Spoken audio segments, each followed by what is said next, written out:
What's up, YouTube? I'm gonna be honest, I just watched a video that said post what you believe in, put it out there, and the people that are meant to find you are gonna find you. So I know that you clicked on this because you are thinking about following your dreams or you're on the journey of following your dreams.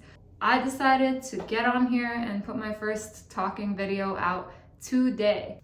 If you don't know me, I'm Tia. I'm a singer-songwriter, and my goal is to pursue my dreams of going on tour, singing my own original songs, working with other artists, and making a living through music, the one thing that I truly love. Side note, it's been like 4 years now. We're gonna jump right into the first lesson that I learned from following my dreams.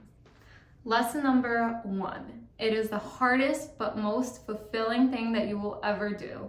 I'm not just saying that. Honestly, when I first jumped into music, I thought, okay, I'm gonna go record a song, I'm gonna put it out, and then everyone's gonna listen to it and everyone's gonna love it. No, it was so opposite of that. I learned so much through the process, but it was so difficult to even sign up to put myself on Spotify and having to wait to get that approved, and then having to go in the studio, finalize a mix, understand what makes a good song. Like, there is so many aspects to it that's what you should expect with like something that you're deciding to go into full force. When I made the decision to actually take this like seriously, I was like, all right, well, this has to not be like I'm posting one song and then you're never gonna hear from me again type of thing. Like, I want to have a catalog. I want to get on stage. I want to do this, this, and this. And that takes a lot of hard work, patience, years, and honestly, it was so fulfilling to go and do all of that. And I'm not anywhere near where I wanted to be when I first started, but I have never been more fulfilled in my life that I'm doing what I find true to me, what I've always wanted ever since I was a little girl. That brings me into number 2. I love number 2 because I didn't expect this one. But you're gonna meet some of the best people that you ever met in your life. On a journey where you're fulfilling your dreams, whether that's creative or not, you're gonna meet like-minded people. You're gonna meet people that you instantly click with. You're gonna meet people that you work with and you love.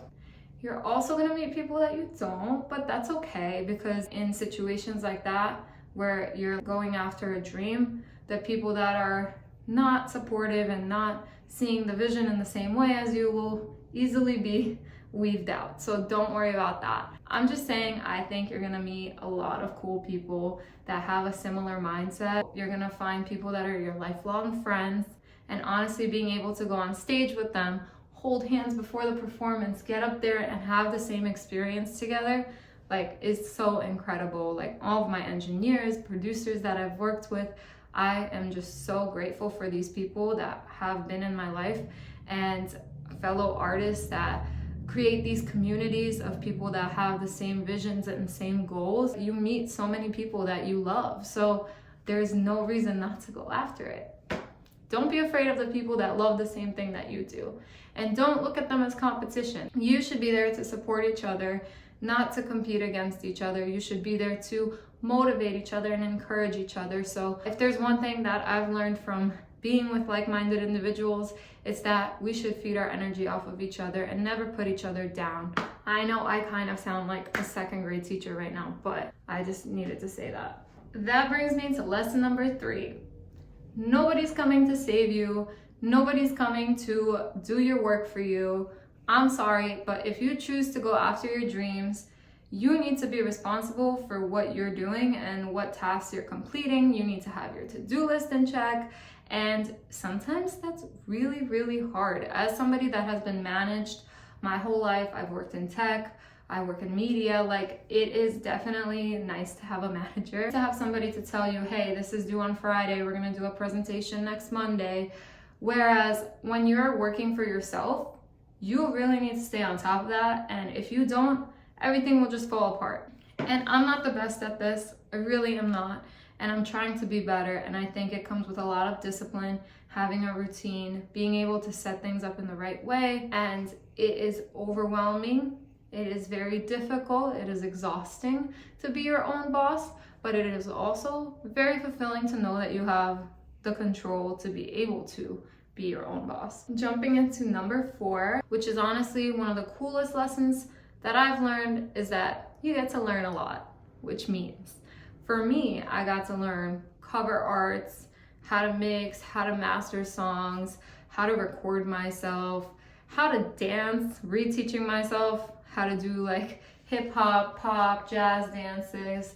Whereas like I was doing Bulgarian dance all my life, which I still do, but you know, being able to get on stage, being able to perform, the amount of practice that I have done in my living room with my fake karaoke microphone in order to look a certain way on stage and have certain choreography and different breaks of the song is just so much work.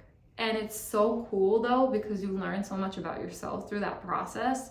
And I just feel like even with things like videography, posting things, understanding how to edit a TikTok, how to do an Instagram reel, what's gonna be catchy, like learning marketing, like this is like amazing. 4 is my lucky number, so I'm glad I made that one 4.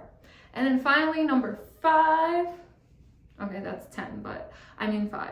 Lesson number 5, something that is interesting that I feel like I've gained through the past few years, is really valuing yourself and everything that you've done. I'm so proud of my accomplishments, not to the point where it's like I'm not humble, but to the point where I know that I've done something of value and I've put something out of my creative talent into the universe, and something that I think I was born and put on this planet to do. And when you're really living in that fulfillment, like it genuinely feels so amazing. I know when I'm like 90 years old and I'm like falling apart, hopefully not, but you know, I'm probably gonna be falling apart, I will remember these moments and cherish these moments forever, and I will not regret going after it. Whether it was difficult, whether it was hard, like every single minute that I put into my music, I'm gonna be, oh my God, I'm getting emotional, but I'm gonna be happy and fulfilled. So I think that having that peace is so undescribable. Anybody that has felt it, like it's just an amazing feeling. So summary, highly recommend going after your dreams. If this video kind of helped you, kind of influenced you, feel free to subscribe for my journey. I'm gonna be posting a lot more on here, and not just music content, but content of like going to the studio, going to the dance classes. So I hope that it'll be fun for you to follow along. If you're feeling bold and courageous, feel free to drop down in the comments what's your dream, because I think once you put it out there, it could very much happen for you. I remember when I didn't even have my first song out yet, and I would listen to this meditation.